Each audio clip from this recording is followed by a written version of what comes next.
You feel it every month, and you keep getting told it is normal. Your paycheck buys less, your rent eats you alive, and the stock market keeps printing headlines like nothing is happening. And here is the painful truth nobody in power wants you to connect. The system does not just tolerate inequality, it actively manufactures it, then calls it policy.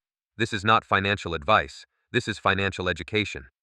In this video, you are going to learn how money can be redirected by law in a way that looks legal, but functions like a transfer of wealth from the people who can least afford loss toward the people who benefit when the economy breaks.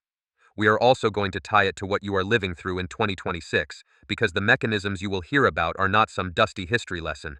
They are the same machinery running today, just with faster computers and smarter targeting. The first thing you need to understand is that in modern finance, the biggest trick is not fraud. The biggest trick is narrative. For decades, you were told the rules are neutral. You were told the market is fair. You were told inflation is temporary, and housing prices always revert. You were told if you work hard and invest long enough, you will be fine. And then the world changed. AI accelerated hiring freezes, interest rates jumped, insurance markets started collapsing in high-risk regions, and the cost of living kept moving away from wages like it found a different highway. The rules were never neutral. The rules were designed to protect certain balance sheets no matter what.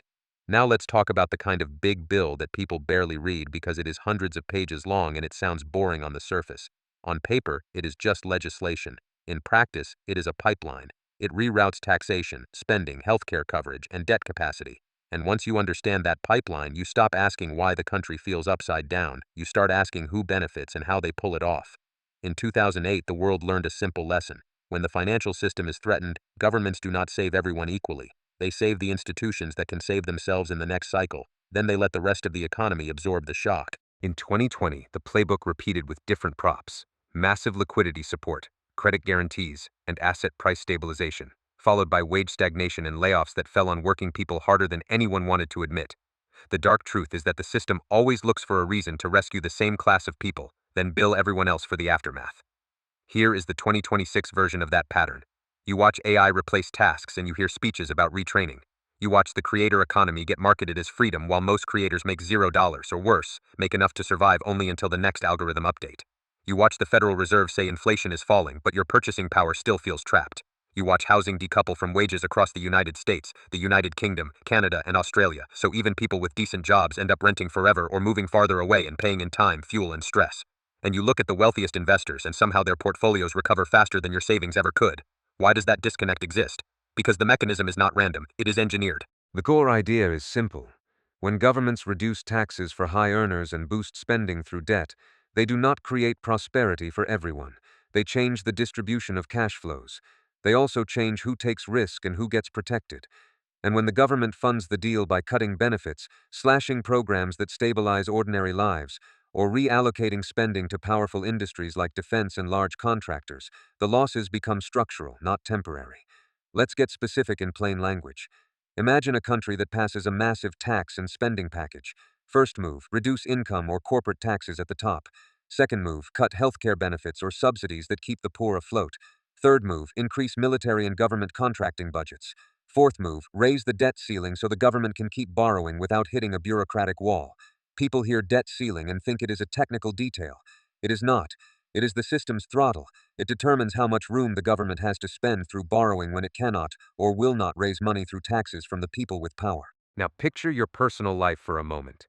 You are not being asked to pass a law, you are being asked to live with the consequences of laws. When healthcare coverage is tightened, someone you know delays care. When wages do not rise enough to match inflation, people buy less food, postpone repairs, and take on high-interest credit. When rents rise and housing supply remains constrained, the monthly budget becomes a cage. And when the government cuts safety nets while giving tax relief to high earners, it is not an abstract policy shift. It is hunger arriving in installments. And here is where anger becomes rational. They know exactly who gets squeezed. They write the bill. They calculate the trade-offs. They can run those models faster than you can track your bank balance. They also know something else. If they time the rescue properly, they can push asset prices higher, even while working people are drowning. In 2026, you can see this in the stock market behavior. While headlines scream about real people struggling, major indices still climb, often driven by financial conditions that favor asset holders.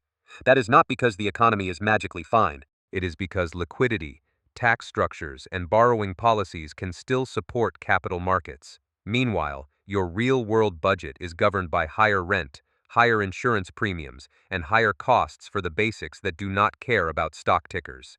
Pattern interrupt. Let's talk about the interest rate you feel. The Fed's decisions move borrowing costs through the whole economy. When rates are high, mortgages become unaffordable for new buyers, and landlords are forced to pass costs to tenants. When rates are high, small businesses struggle to refinance. Credit cards and auto loans stop being just expensive and become permanent harm. And yet, if tax policy and debt policy are arranged to concentrate benefits in the financial sector, you get a market that recovers on paper while lives degrade in private. That is the first trap. Asset prices can rise without most people getting healthier. The second trap is the inflation story. You were told inflation is down. Maybe it is down compared to a peak reading. But your purchasing power is not a chart. It is your groceries, your insurance, your commute, your medical bills, your kids' school costs, and your rent. Since 2020, many households in developed countries have lost a meaningful portion of purchasing power even as headline inflation cooled. Real life does not wait for economists to agree on labels. Your money behaves like a sinking boat while officials argue about whether the water level is falling. Now let's connect this to the bill idea, the way the money really moves. When taxes drop for high earners, they may pay less now. But the bigger consequence is where the capital goes next. High earners do not put every extra dollar into rent. They allocate it into assets, companies they already control, mergers, buybacks, and strategies that reduce tax exposure. That can support markets and create the illusion that prosperity is broad-based. Meanwhile, when healthcare benefits for the poor are cut or constrained, the poor do not just lose comfort. They lose stability. They become higher risk to lenders. They miss work or end up in emergency care instead of preventative care.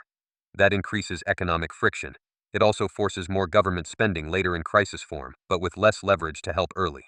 You are not imagining this cruelty. It is a predictable pipeline. Cut support, increase fragility, then profit from the instability. And then there is the debt mechanism, the part that sounds technical but changes everything. When the government hits a debt limit, it cannot borrow as freely. Raising the debt ceiling removes that constraint, meaning the government can issue more debt and keep spending at a pace that would otherwise break the fiscal system. In the bill scenario, the government borrows additional amounts, sometimes tens of billions or more in a short time, which translates to huge funding capacity. The public might hear the government can borrow more. What they should hear is the capital markets still have a buyer. If the central bank, the Fed-like institution, does not expand its balance sheet by creating new money to buy those debts, then the government has to pull funds from somewhere else. That somewhere else is global capital, existing holders of bonds, and pension-like systems that are required to hold certain instruments. In a world where investors are already nervous, that borrowing pressure can push bond yields up and bond prices down. That hurts anyone holding long-term bonds bought at higher prices.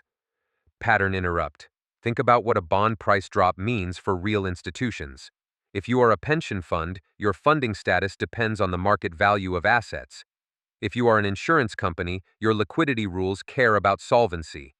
If you are a bank, your regulatory ratios depend on asset valuation. When bond prices fall quickly, these institutions may be forced to sell to meet liquidity or risk constraints. That is how a policy decision turns into a market event. Now here is the cliffhanger. If you understand that bond markets can be stressed by debt issuance, you can understand why the timing of policy matters. Because stress creates an excuse for emergency intervention. And emergency intervention usually ends with the same outcome. Asset holders get protected, and everyone else absorbs the cost. The narrative people prefer is that governments respond to crises. The darker explanation is that crises can be engineered so that intervention becomes politically and financially irresistible. In 2026, you can connect this to how bond and currency markets behave when expectations change. When long-term yields rise, the cost of capital rises. Mortgage rates can remain high even if short-term policy rates cool off. Corporate refinancing becomes expensive. Government borrowing may remain sustainable on paper, but it pressures the whole credit system. And when the dollar is losing purchasing power due to inflation and currency dynamics, international holders of dollar-denominated assets face double pressure: currency risk plus price risk. Microstory. Imagine a middle-aged couple in Canada, both working full-time, trying to plan for retirement. They do not day trade. They buy a diversified portfolio in an exchange-traded fund that holds long-term United States bonds because it is supposed to be stable. Then one quarter comes, and the bond ETF drops. It drops again. They tell themselves it will recover. but their bank calls because their living cost budget is up, their tax situation changed, and they need to rebalance. They sell part of the ETF at the worst time. The money they thought they were protecting gets locked into a loss. That is the human version of bond math. And now imagine that the losses in the portfolio feed into a broader system. People cancel subscriptions, stop elective medical procedures, or delay home maintenance. The economy slows where it matters most. But markets for risk assets can still look fine if capital is concentrated and liquidity is targeted. So what is really happening? The bill logic works like this. Shift tax and spending to protect capital formation and powerful industries, while cutting support that would soften ordinary hardship. Then fund the whole package through debt capacity expansion. If global bond demand changes, the resulting stress can still be managed through central bank tools because the political system wants to protect the credit engine. And here is the brutal part nobody wants to say out loud. If a country can borrow and refinance when markets wobble, then someone else gets trapped. If a foreign investor is forced to sell because of currency and liquidity pressures, the country that is borrowing effectively buys assets or keeps market functioning while the foreign holder takes losses. That is why people talk about safe assets. Safety is relative. It is often safety for the borrower, not safety for everyone else. Pattern interrupt. Let's switch from bonds to currency, because in 2026 that is the second battlefield. When a government borrows more and issues more debt, the market will react to whether inflation expectations rise, whether interest payments are sustainable, and whether the central bank will stabilize markets. If the central bank refuses to monetize in the classic way, the market may price in risk. That risk can push yields up and currency down, especially if inflation remains sticky in real terms. And currency down does not just mean you get a different number when you convert units. Currency down means imported goods cost more. It means energy prices can remain a political weapon. It means your savings in cash or conservative assets do not keep pace with your actual consumption needs. It also means that the real burden of debt payments changes for the people holding assets and the people holding liabilities. In 2008 and 2020, central banks expanded balance sheets. In 2026, you are watching a world where central bank constraints are more complex. Inflation histories are longer. Political pressure is higher. Credit markets are more interconnected. Climate disruptions are adding insurance and migration costs that hit budgets like hidden taxes. In other words, the environment is harsher, and therefore the distributional fight is harsher too. Now the next cliffhanger, the bill is not the end. The bill changes the incentive structure for the entire global system. Once global investors believe that the borrower will always find a way to protect itself, they may accept lower yields until stress becomes unbearable. Then they dump risk. Then the central bank steps in. And in the meantime, wealth is transferred through spreads, taxes, and asset price volatility. Think about the top 1%. In the last decade, wealth concentration has accelerated in many developed economies. The top segment owns more assets, owns more corporate equity, owns more real estate, and owns more shares in the financial engine. While you are losing purchasing power, they are experiencing asset revaluation. The system does not just create inequality, it turns inequality into resilience for whoever already has the biggest balance sheet. So how does the big beautiful bill-style policy translate to you?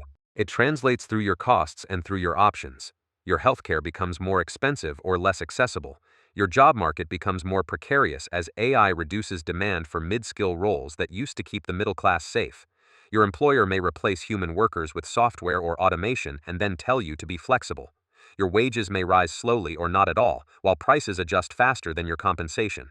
Your housing becomes more expensive relative to income because credit conditions and supply constraints are managed in ways that favor investors and constrain first-time buyers. And your retirement timeline stretches because the system already expects you to live longer without guaranteeing you can afford it. Now bring Social Security into the story. In many countries, retirement funding is under pressure from demographics. In the United States, trust fund projections have been debated for years, and the political system keeps delaying hard decisions. In Europe and the UK, pension sustainability questions are also persistent. Underfunded pensions force future changes, higher contributions, reduced benefits, or delayed retirement ages. None of those feel like freedom when you are planning your life around retirement benefits that are drifting farther away. Microstory. Picture a 38-year-old logistics worker named David. He works nights to manage his bills. He is not stupid and he is not lazy. He just did the right thing for years. He showed up, he paid taxes, he tried to save. Then AI-based scheduling tools and automated warehousing start cutting roles. His hours shrink, His health insurance remains, but his coverage network changes, and the out-of-pocket costs jump. His landlord raises rent because property taxes and insurance costs rose. David does not have time to retrain for a job that might not exist in 2 years. He can try to invest, but every time he does, a market downturn resets his timeline.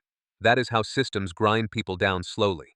So when you hear it is legal or it is just a bill, understand that legality is often the marketing of injustice. The mechanism does not need to be secret, it needs to be enforceable. And here is where 2026 gets even darker. The free money fantasy did not disappear. It just became more selective. While creators post videos promising passive income, many people are making $0 from content and are financing their dream with debt. Meanwhile, institutional players increasingly dominate crypto markets. Retail investors who were promised independence are dealing with custodians, regulation frameworks, and institutional liquidity.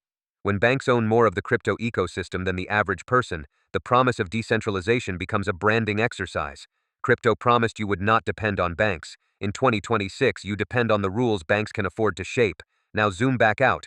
Global debt exceeds enormous totals, and when debt is that large, it is fragile. It is a system where confidence matters more than fundamentals. If markets lose confidence, funding costs rise. If funding costs rise, governments can either tighten or borrow more. If they borrow more without central bank support, they can stress bond markets. If bond markets stress, central bank intervention becomes more likely. If central bank intervention occurs, asset prices stabilize, but the real economy still pays. This is why the bill's debt ceiling part matters so much. It gives the government a direct path to keep spending and keep rolling obligations. It also gives the political class time. Time is wealth in these systems. If you can buy time, you can force the adjustment onto someone else. So let's answer a question that probably popped into your head. Is this just money printing through the front door? If the government can borrow more, is that